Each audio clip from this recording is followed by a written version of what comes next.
Je remonte l'avenue, j'ai rendez-vous dans un club au coin de la rue, le bon menu. Il paraît qu'on y est très bien reçu. Mr Baker a réservé la meilleure table et invité quelques notables. Il compte bien les faire investir leur pognon dans la région, malgré qu'il le surnomme l'hameçon.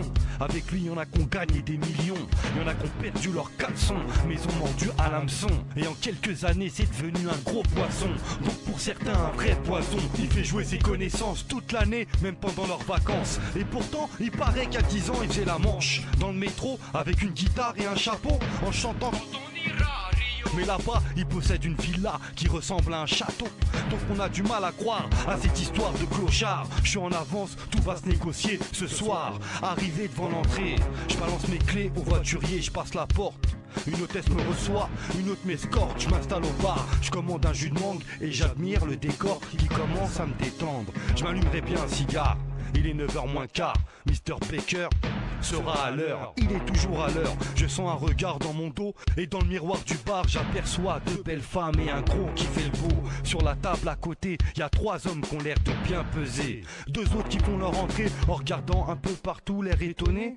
Ils ont pas l'air très rassurés. Ils s'installent juste à côté, sont servir un verre, commencent à siroter, me regarder comme si on se connaît. Mais eux ils doutent et moi je sais, l'un d'eux qui sait.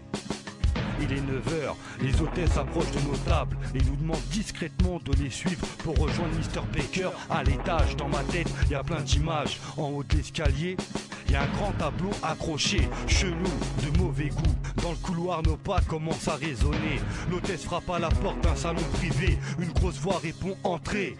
On salue Mr Baker et son associé. On s'installe aux places désignées. Les présentations sont faites, mais il y a 2 retardataires et il paraît qu'ils font la paire. En attendant, on nous sert l'apéritif.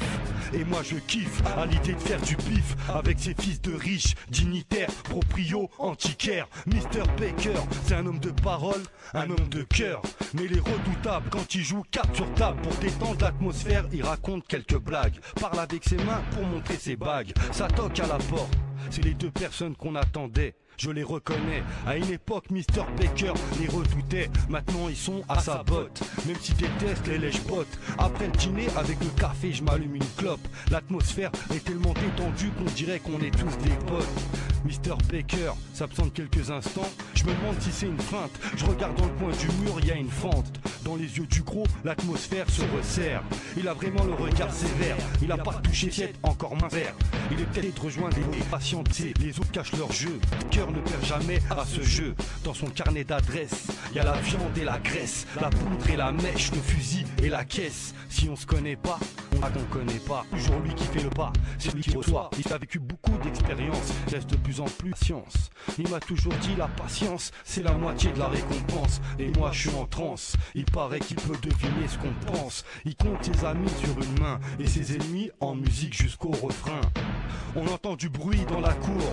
2 minutes après le plat de retour, je vois une petite tache de sang sur sa chemise. Je le reconnais pas, c'est pas son style. Il a les yeux qui brillent. Enfin il nous explique vaguement comment il nous propose d'investir nos billes. Les détails seront pour ceux qui allongeront la maille. Mais le taux de rentabilité les font déjà baver. C'est des gens qui en veulent toujours plus. S'ils pouvaient, ils iraient investir sur Mars et Vénus. Mr Baker, un homme de cœur. Mr Baker.